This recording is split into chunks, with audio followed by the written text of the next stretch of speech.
Hello സുഹൃത്തുക്കളെ, അസ്സലാമു അലൈക്കും വറഹ്മത്തുള്ളാഹി. ഇന്ന് ഞാൻ പരിചയപ്പെടുത്തുന്നത് നമുക്ക് അൽബൈക്ക് എല്ലാവർക്കും അറിയാവുന്നതാണ്. സാധാരണ ഇവിടെ നിന്ന് നമ്മൾ ബ്രോസ്റ്റ് വാങ്ങാറുണ്ട്, അതുപോലെ തന്നെ നെഗറ്റ്സ് വാങ്ങാറുണ്ട്. എന്നാൽ വളരെ വ്യത്യസ്തമായിട്ട് മോർണിംഗിൽ ഏകദേശം ഒരു 11 മണി വരെ കാണുന്ന ഒരു ബ്രേക്ക്ഫാസ്റ്റ്, അതായത് ഒരു സാൻഡ്വിച്ചിനെ കുറിച്ചാണ് ഞാൻ പറയുന്നത്. ഇത് എഗ്ഗ് വെച്ചിട്ടുള്ളൊരു സാൻഡ്വിച്ചാണ്.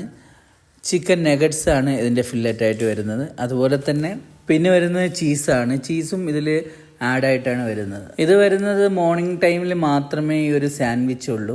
ഏകദേശം 6.5 റിയാലാണ് ഈ സാൻഡ്വിച്ചിനുള്ളത്. അപ്പോഴേ മസ്റ്റായിട്ട് അൽബൈക്കിൽ കിടന്ന് കറങ്ങുന്നവർ, അതായത് ബ്രോസ്റ്റൊക്കെ മേടിച്ച് കഴിക്കുന്നവർ മോർണിംഗിൽ ഈ ഒരു ബ്രേക്ക്ഫാസ്റ്റ് കൂടി ട്രൈ ചെയ്യുക. വളരെ വ്യത്യസ്തമായിട്ടുള്ള നല്ല ടേസ്റ്റോട് കൂടിയുള്ള ഒരു ബ്രേക്ക്ഫാസ്റ്റാണ്, സാൻഡ്വിച്ചാണ്. അപ്പോഴൊക്കെ അടുത്തൊരു നല്ല വീഡിയോയിൽ കാണുന്നതിലേക്കും ബൈ.